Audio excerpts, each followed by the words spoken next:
et a été éjecté d'un ovni en forme de bouée pour ensuite tomber sur cette berge.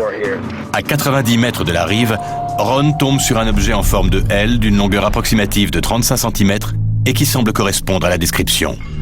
J'ai trouvé quelque chose de très intéressant. Je crois que ça pourrait bien être un débris. Il va falloir l'analyser. Très intéressant. Je l'ai trouvé là-haut sur la colline. Donc à cet endroit. Je crois que lorsque l'OVNI a repris de la vitesse, il aurait pu suivre cette trajectoire. Les débris auraient alors été projetés de ce côté. Et toi, Pat? J'ai trouvé des pierres relativement intéressantes. Elles sont striées et tordues. On dirait qu'elles ont été sous forme liquide ou de lave à un certain stade et qu'elles se sont solidifiées en se refroidissant.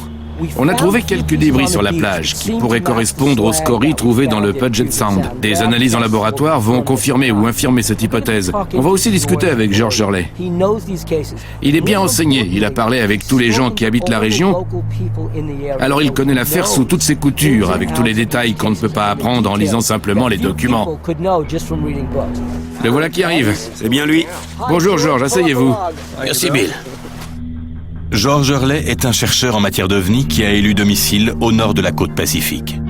Si l'équipe a fait appel à lui, c'est parce qu'il a une connaissance encyclopédique de cette affaire et des événements qui s'en sont suivis.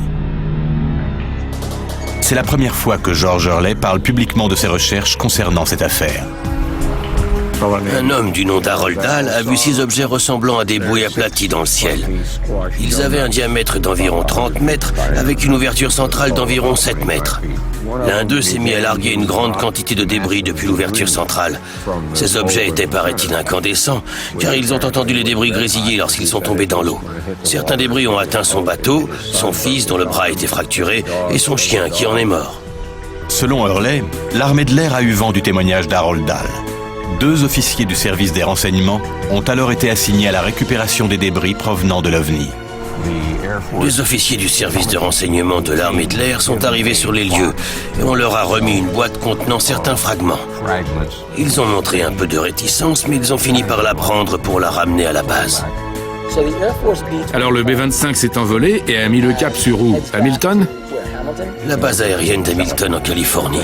Ils ont décollé à l'aérodrome de McCord en direction du sud. Ils ont atteint les 3000 mètres d'altitude. Et c'est à 3000 mètres que les ennuis ont commencé. Oui. D'après les dossiers officiels de l'armée de l'air, le 1er août 1947, soit 40 jours après l'incident, Harold Dahl a affirmé que 2 officiers des renseignements militaires étaient venus chercher les débris que ces hommes et lui avaient récupérés. Les officiers ont chargé les